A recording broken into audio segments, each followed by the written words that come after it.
Entendes o que estás lendo? O podcast que te leva através das páginas da Bíblia. Livro por livro. Capítulo por capítulo. Uma exposição bíblica emocionante. Aperte os cintos e embarque comigo nesta viagem.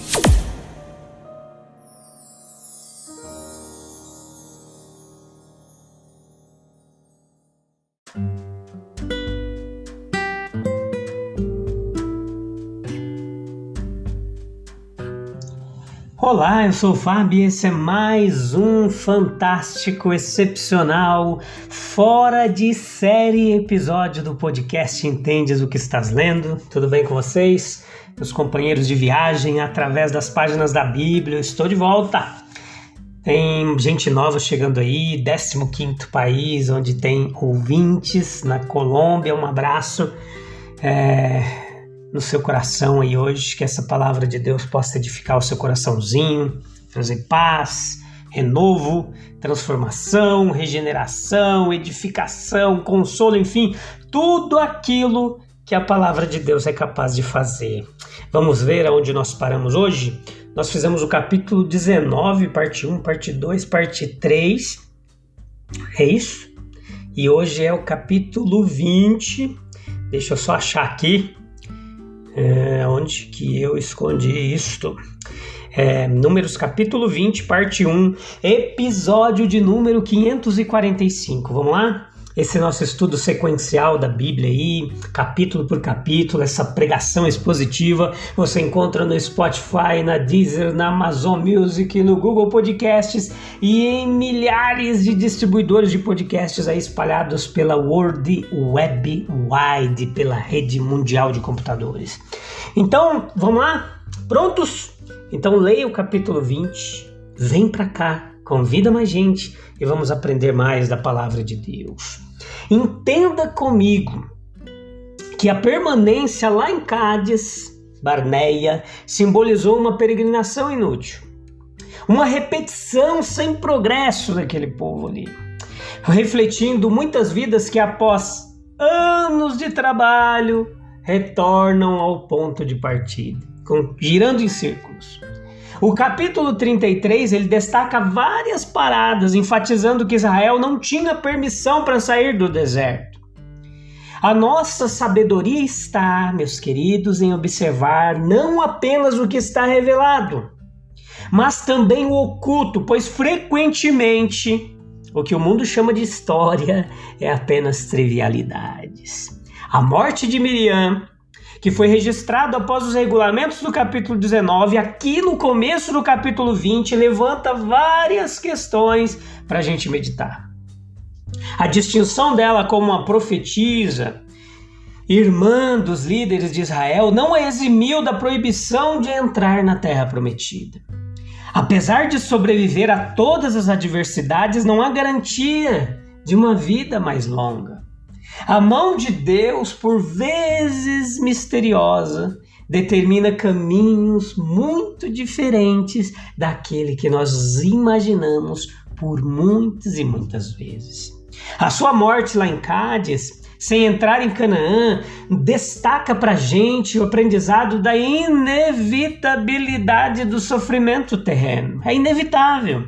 Decorrente de ações passadas, a gente colhe o que planta, não adianta. Mesmo que Deus perdoe, você vai colher aquilo que você plantou. A esperança de uma participação em uma terra melhor, ela é silenciada.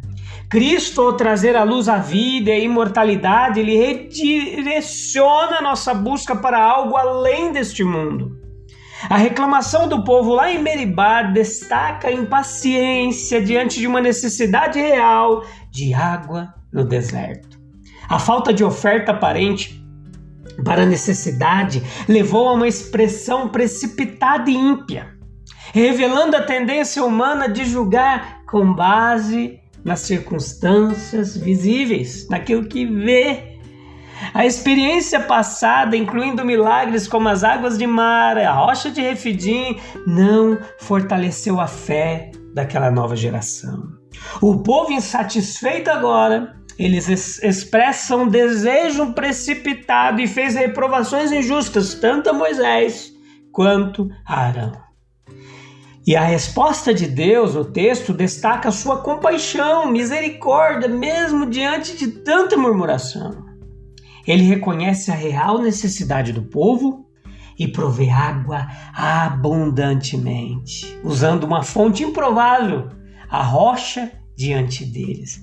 Isso tudo aqui, queridos, vem ressaltar a advertência contra julgamentos precipitados.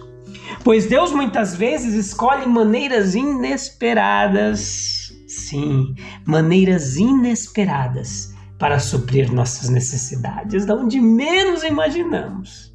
Ele provê. A história ela aponta para várias lições espirituais, incentivando a confiança na providência divina, mesmo quando as circunstâncias nos parecem desafiadoras. Capítulo 20, versículo 10 ao 12, nos fala sobre o pecado de Moisés e Arão. O relato ele destaca como o pecado, mesmo entre homens escolhidos e experientes como Moisés e Arão, pode ocorrer devido à desatenção e especialmente ao momento de falta de fé. Moisés, apesar de sua longa experiência, caiu na armadilha da incredulidade, prejudicando não apenas a si mesmo, mas também a maneira como Deus seria glorificado diante do povo. O pecado foi punido publicamente, proporcionando uma lição para as gerações futuras. A ênfase do texto na punição pela falta de fé destaca a importância de mantermos uma fé robusta, pois a incredulidade pode ser a raiz de muitos problemas espirituais. Sim. Além disso, essa história aqui, ela ressalta que nossa desatenção espiritual, ela pode levar a consequências muito sérias. Sim. A punição, embora pareça grande aos olhos do povo na época, serve como um lembrete de que ninguém pode nos humilhar ou levar à perda a não ser nós mesmos. No entanto, a perda temporária de Moisés na Canaã terrena não se compara à herança eterna prometida na presença de Deus. O pecado de Moisés, capítulo 20, versículo 12, e deve ter rolado aqui algo errado nesse episódio de Moisés perto do penhasco de Cádiz, algo que não condizia com a posição elevada dele, desagradou a Deus. A bronca forte de Deus e a punição severa deixa isso bem claro. O próprio Moisés ele achou a punição pesada e isso é compreensível. Ele passou 80 anos esperando e trabalhando para ver a promessa cumprida. Nos últimos 37 anos ele alimentou a esperança de entrar na terra junto com Josué, Caleb e aquela nova geração. Isso estava muito perto do coração dele. Tanto que ao saber que não entraria na terra prometida, ele tentou reverter a situação. Deuteronômio capítulo 3, versículo 25. O que foi que Moisés fez de errado? Duas coisas são evidentes na história.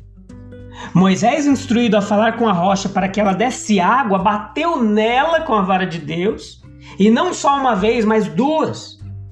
E ao se dirigir ao povo, ele não usou calma e autoridade, mas ele falou com calor, com amargura.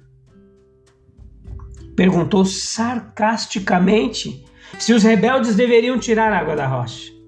E assim ele falou precipitadamente com os lábios. Salmo 106, 33.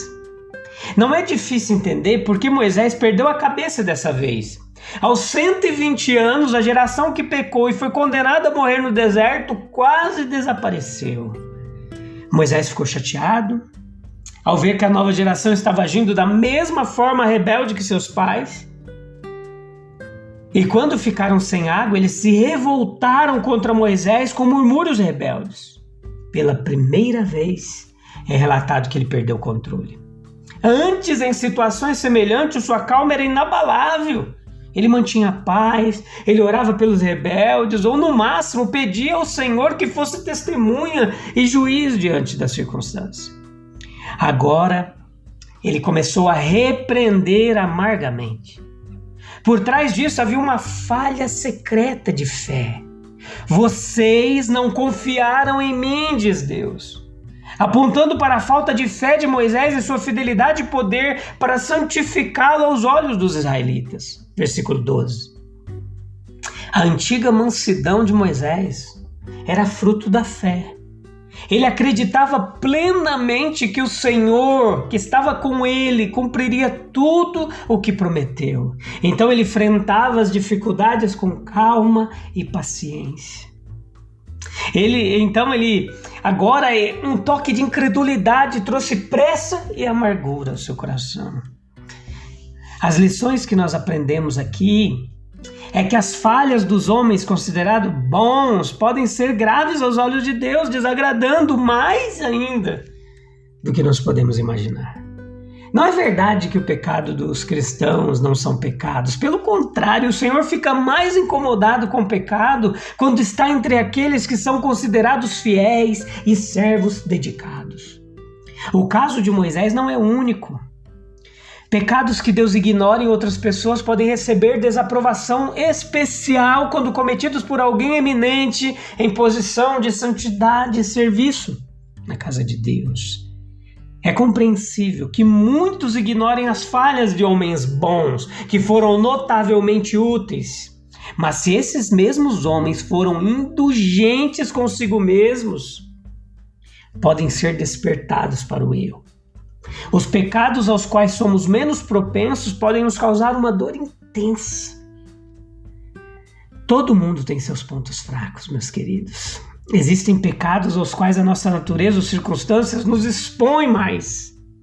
E é uma boa ideia estar atento a eles. No entanto, não devemos aplicar essa regra de forma rígida.